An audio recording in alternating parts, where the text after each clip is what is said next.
Olá, muito boa tarde.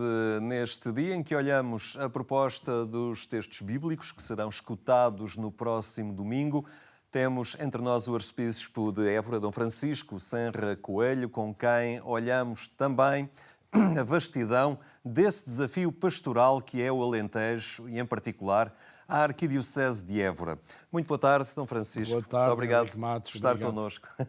Obrigado. Na verdade, é vasto o território, é vasto também o desafio pastoral, é uma realidade de uma diocese que abarca uma vasta zona geográfica e também características sociais e humanas sui generis, não é? Sim, mas está na moda. O Alentejo hoje em dia é um espaço apetecível, não está muito longe de Lisboa. Chega-se a Évora numa hora e um quarto, por exemplo, e encontramos muitas segundas casas de lazer, de fim de semana. Encontramos muito turismo na cidade de Évora e nas diversas vilas e localidades alentejanas. É também uma oportunidade pastoral. É uma oportunidade pastoral. Portanto, o Alentejo está na moda no sentido de culinária, gastronomia, no sentido do bom vinho, e nós temos, portanto, o desafio que é contrastante. Ou seja, temos zonas do Alentejo, eu quero me cingir à Arquidiocese de Évora. A Arquidiocese de Évora vai buscar 6 concelhos a Porto Alegre, como Monforte, Fronteira, Avis, Elvas, Campo Maior, vai buscar um conjunto, portanto, de localidades que são decisivas, Souzel, para a nossa diocese. E esta zona do Alto Alentejo é marcada por uma crise de despovoamento mais acentuado. Ou seja, encontramos comunidades com uma partida enorme dos jovens que deixam a sua terra e vêm procurar trabalho depois da sua formação universitária, por exemplo, a Universidade de Évora, para Lisboa, para outras partes de Portugal e para a Europa e para o mundo, e vamos-nos encontrando com um despovoamento muito acentuado. E este despovoamento, que atinge o Alentejo todo, tem maior incidência nestes concelhos da Arquidiocese de Porto Alegre e do Alto Alentejo. Uma das coisas que acontece é já a dificuldade de encontrar mão de obra, colaboradores para os centros de dia, para os serviços de apoio domiciliário, para as estruturas residenciais para idosos e, ao mesmo tempo, fazer a seleção de pessoas mais capacitadas para trabalhos mais exigentes. Começámos a sentir uma desertificação que põe, de facto, em causa já alguns funcionamentos de equipamento. As próprias comunidades cristãs, a estrutural das paróquias também, é um desafio acrescido para os próprios párocos, que se têm que auxiliar mais em rede entre eles? Sim, nós ainda conseguimos ter todas as paróquias providas de pároco. Não há nenhuma paróquia sem pároco, deslocam-se. É curioso o eco que se escuta nas visitas pastorais. Já visitei estes concelhos todos com demora e dizem-me, Sr. Arcebispo, olha, a escola encerrou, já não temos centro de saúde, agora também estão a pôr em questão a caixa multibanco por causa do movimento. Veja lá se não deixamos ter missa, porque o que temos aqui agora já é só a vinda do Sr. Prior. Quando não é o Sr. Prior, o diácono permanente e, em alguns casos,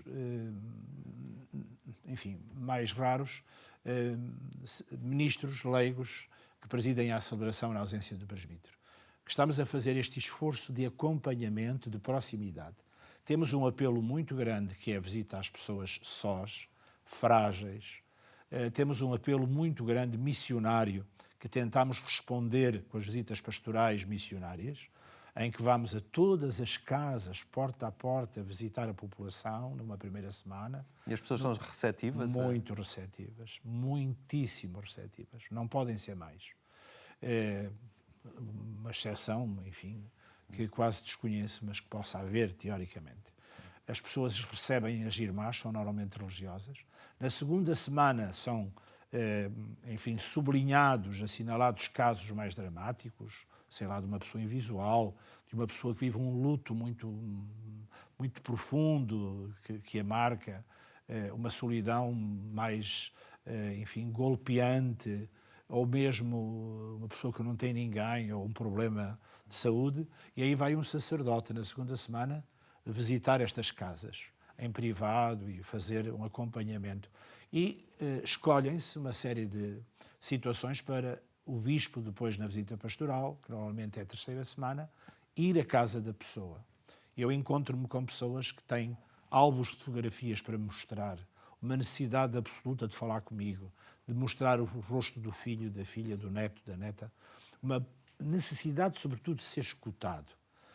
Esta solidão interior, por exemplo, verificado também em parte já não do Alto Alentejo. Eu este ano visitei o Concelho do Alandroal e o Concelho do Redondo e deparei-me com esta necessidade quase voraz de falar, de ter diálogo. Uma igreja que não pode estar apenas à espera que se encham as igrejas, mas que se tem que mobilizar para ir em visita e junto das pessoas. Não é? Todos os anos escolhemos 2 concelhos e o mês de meados de fevereiro até ao último dia de maio, nós fazemos visita deste tipo. Uma primeira semana porta a porta, uma segunda semana já porta a porta selecionada e a terceira semana a presença do bispo, que vai a todas as entidades, corporações, associativismos que desejam a sua presença. Fala, sobretudo escuta, convive e faz o encontro com a comunidade cristã, com os jovens do grupo, com os adolescentes e as crianças da catequese, com os catequistas, com a parte litúrgica, com o Conselho Pastoral e o Conselho Económico e celebra a fé. Quando existem jovens para serem confirmados ou adultos, celebra a confirmação. Quando não há jovens nem adultos para ser confirmados, confirma toda a comunidade com a renovação das promessas batismais. Mas há jovens que dentro de dias também se preparam para viajar para Roma. Sim, temos uma alegria muito grande. Eu já fui 2 vezes este ano a Roma com peregrinações, a primeira 180 membros, 80 jovens das aulas de educação religiosa moral católica, concretamente de Campo Maior, e 100 adultos. E fui agora há pouco tempo com outra peregrinação e está para sair, espero que sexta-feira faça a bênção, o envio da Igreja de São Brás, em Évora, de um conjunto de autocarros, se não me falta a memória, são 3 autocarros, que vão com jovens a caminho de Roma. O Alentejo vive uma dinâmica muito interessante de encontro com Jesus. Penso que foram coisas muito marcantes para a Arquidiocese, as Jornadas Mundiais da Juventude. Sobretudo o tempo da Diocese. Nós recebemos 7.500 jovens, 5.000 a Diocese diretamente e cerca de 2.500 o caminho neocatecumenal.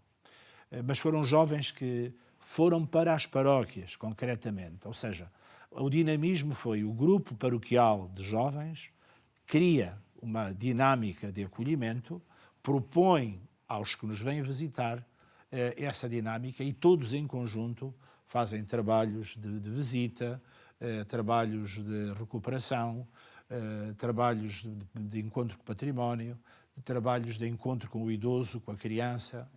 E isso gerou um convívio muito forte entre 7.500 jovens, que é um número muito significativo para a Arquidiocese de Évora, e os nossos jovens que acolheram, porque não foi um ir para Évora fazer uma espécie de acampamento, um acantonamento, mas foi ir para Évora para se juntar aos jovens locais. Só receberam comunidades que tinham jovens capazes de criar programa de acolhimento. E isto não fica uma memória, fica uma prática que se vai perpetuando. Exatamente. Não é? Depois vieram às jornadas mais de 2.000 jovens. Aqui se reencontraram alguns deles e esta semente mudou o panorama dos grupos de jovens da Diocese.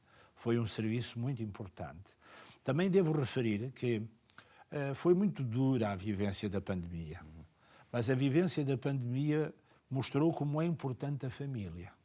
Afinal, foi o último reduto, o último refúgio, foi a casa e a família. Tornou mais difícil o trabalho em grupo. Nós, nas visitas pastorais, tínhamos as chamadas assembleias familiares ou grupos paroquiais de adultos. É mais difícil congregar pequenas comunidades para aprofundar a fé.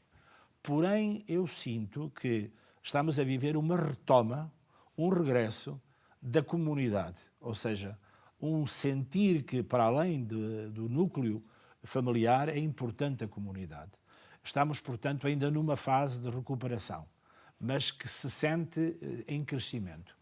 Termino por lhe dizer que os grandes momentos de religiosidade popular, como, por exemplo, Nossa Senhora da Boa Nova em Trena, como, por exemplo, as grandes festas da Senhora de Aires, como, por exemplo, a Senhora da Conceição de Vila Viçosa, olhando para a Senhora do Castelo de Coruche, verificando santuários de dimensão popular que o Alentejo tem em grande número, estão muitíssimo repletos de peregrinos e romeiros nos dias das suas festas, com crescente e, ao mesmo tempo, a mostrar-nos que há uma procura de luz para a vida e de sentido de esperança. Aliás, é o tema da nossa diocese, Peregrinos de Esperança. E os jovens vão assumindo também este protagonismo novo de se sentirem participantes e construtores, e isso é a esperança, é uma luz de esperança na Arquidiocese. Dom Francisco, vamos avançar olhando também esta proposta do 16º domingo do tempo comum. O padre João Lourenço é também presença assídua à sexta-feira. Ele analisa os textos bíblicos em busca das marcas da esperança que caracteriza o caminho da Igreja neste ano jubilar.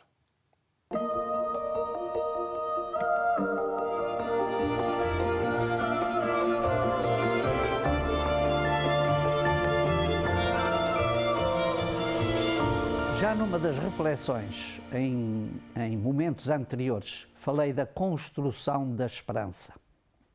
Nós temos hoje, na liturgia deste domingo, diversas motivações que vão muito neste sentido. E uma das bases pelos quais, ou que está na gênese das próprias motivações da esperança, é aquilo que a liturgia destaca como sendo a hospitalidade.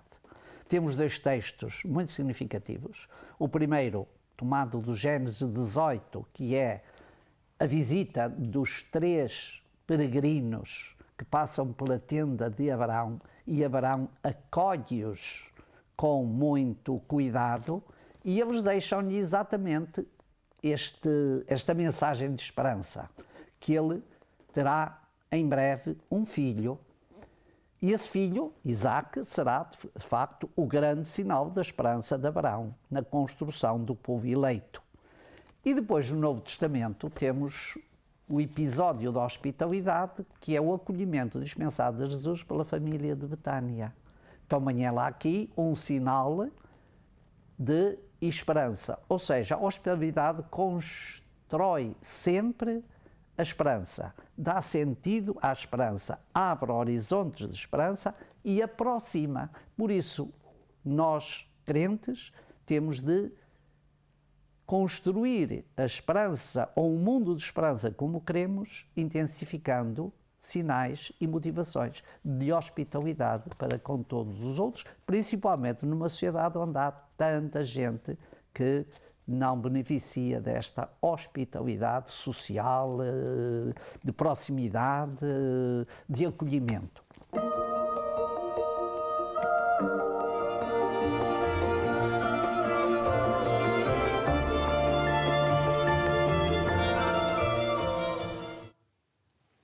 E depois desta análise, ficamos agora com o Evangelho de Lucas. Naquele tempo, Jesus entrou em certa povoação e uma mulher chamada Marta recebeu-o em sua casa. Ela tinha uma irmã chamada Maria, que que, sentada aos pés de Jesus, ouvia a sua palavra. Entretanto, Marta atarefava-se com muito serviço. Entreveio então e disse: Senhor, não te importas que minha irmã me deixe sozinha a servir? Diz-lhe que venha ajudar-me. O Senhor respondeu-lhe: Marta, Marta, andas inquieta e preocupada com muitas coisas, quando uma é só necessária. Maria escolheu a melhor parte, que não lhe será tirada.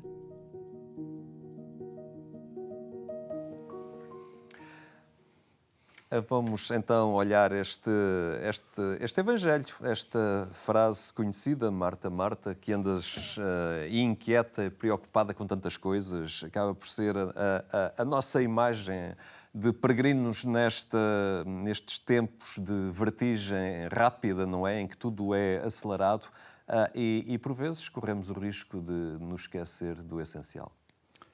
Podemos olhar para esta passagem que o Evangelho nos deixa com dois sublinhados. O primeiro sublinhado tem a ver com aquela atitude própria do discípulo. Ou seja, a missão do discípulo é acolher Jesus, ouvir Jesus, estar com Jesus. E Maria é essa que está com Jesus, aos pés de Jesus, que acolhe Jesus. Não numa perspectiva alienante, fuga do mundo, fuga mundi, mas numa perspectiva de, ao conhecer Jesus, se identificar com Ele. E a identificação com Jesus não é nada cómoda. Ser servidor de Jesus é ser com Jesus servo da humanidade. Então, um servo de Jesus é um servo da humanidade. O discípulo é aquele que, de facto, segue Jesus numa atitude de lava-pés, de dádiva de vida, de serviço. A segunda dimensão deste texto é o acolhimento, ou seja, a hospitalidade, que desde o princípio, desde a Didaquê, que é um documento que situamos entre os anos 70 e 90 do cristianismo, uma coleção de textos, a necessidade de acolher, da hospitalidade na vida do cristão é sublinhada como primordial. Ou seja, receber o próximo. Este é até um elemento que passa na concretização do mandamento novo: amai-vos uns aos outros como eu vos amei. E vamos encontrá-lo também no juízo final, no capítulo 25 de São Mateus. Ou seja, porque me acolhestes, me abristes a porta, me destes de comer, me vestiste, me fostes ver, me acolhestes como eu sou no meu problema quando fostes à prisão. Há aqui uma identidade muito forte do cristianismo, do acolhimento do irmão. Que a primeira leitura, de que nos acaba de referir o momento anterior, aponta exatamente para o receber bem, porque no outro está o Senhor. Reparem que estas três figuras misteriosas, afinal, conheciam o grande problema de Abraão, que era a sua tristeza pela infertilidade da sua esposa, de não ter filhos, era o seu desejo de ter um herdeiro e, como promessa de algo que não é realizável por homem, mas só por Deus, dentro de um ano terás um filho. Há aqui uma leitura do interior de Abraão e de Sara. E Sara ri-se de alegria por esta esperança. Então, receber o outro significa também encontrar-se com o próprio Deus no outro. Estamos num tempo complicado. Este tema do acolhimento, da recepção, enfim, nas grandes movimentações demográficas que o mundo vive, toda a problemática da migração e que está a gerar dificuldades muito grandes nos diálogos interculturais e interraciais, torna este Evangelho muito atual. É sempre atual o Evangelho, mas há momentos que é uma luz mais brilhante para a circunstância que se vive. Então fica com clareza que o discípulo de Jesus é aquele que vive da sua palavra, que se senta a seus pés, que o ouve atentamente e que o segue na estrada do discipulado, que é a dádiva da vida. E nessa dádiva da vida está o acolhimento, a hospitalidade do ser humano enquanto ser humano. E nele, no grande mistério do ser humano, que é ser imagem e semelhança de Deus. Mas depois há sempre muitas coisas que nos puxam, há coisas a fazer e que nos impedem de fazer esta experiência, de dar este tempo necessário a Deus. Eu até me lembro aqui, certamente muitos dos seus sacerdotes na Diocese se queixarão que não têm tempo. Têm sempre muitas coisas a cumprir na paróquia. Gostariam de ter mais tempo para as pessoas. Revêem-se talvez excessivamente, e muita gente na paróquia, caindo naquele ativismo, não é? Por vezes são mais Martas do que Marias. Henrique Matos e eu também. Eu próprio também. Só que nós não estamos a falar de um tempo quantitativo. Ou seja, na expressão grega chronos, eu tenho que ouvir o Senhor durante 2 horas. Não é? Nem estamos a falar de um tempo que tem a ver com a perspectiva atmosférica, metereos, a meteorologia. Estamos a falar no kairos, ou seja, da minha comunhão interior com Deus. No meu servir Deus, no meu íntimo. Eu posso, de facto, aqui agora, nesta circunstância deste nosso encontro, estar absolutamente iluminado por Deus na missão que estou a compartilhar com os nossos amigos e amigas que estão em casa a seguir-nos. Portanto, nós precisamos de não fazer da experiência cristã uma alienação. Não podemos fazer da experiência cristã, volto a dizer, uma fuga dos problemas. Podemos dizer que hoje há atitudes que fazem do cristianismo uma espécie de adocicante da vida. Uma atitude de encontrar a paz, como que técnicas de relaxamento, atitudes de não sentir, digamos, a aridez do deserto que temos que percorrer, a terra quente do sol ou a terra gelada da neve. Não é isso. É um encontro com Cristo para dar mais a vida e passar à dádiva da vida. E o que os meus padres de Évora fazem, e os meus cristãos, meus irmãos de Évora fazem, é essa dádiva. Porém, uma coisa é certa. Não estariam em dádiva se não se alimentassem da palavra. Claro. Não estariam em serviço se não se alimentassem da palavra. Alimentar-se da palavra não é um ato, digamos assim, de paralisia. É um ato de compromisso ativo com essa palavra. Só mais uma coisa. Isto não significa, mesmo a terminar, que não haja necessidade de tempos de paragem, de solidão, no sentido de encontro consigo, de fazer a experiência do ser habitado no íntimo. Precisamos de momentos que, com a dimensão afetiva, são mais qualitativos do que propriamente quantitativos. E é uma oração, assim, qualitativa, no afeto com o Senhor e do compromisso com Ele, que me vai dar força para ser, depois, todos os dias, ativo.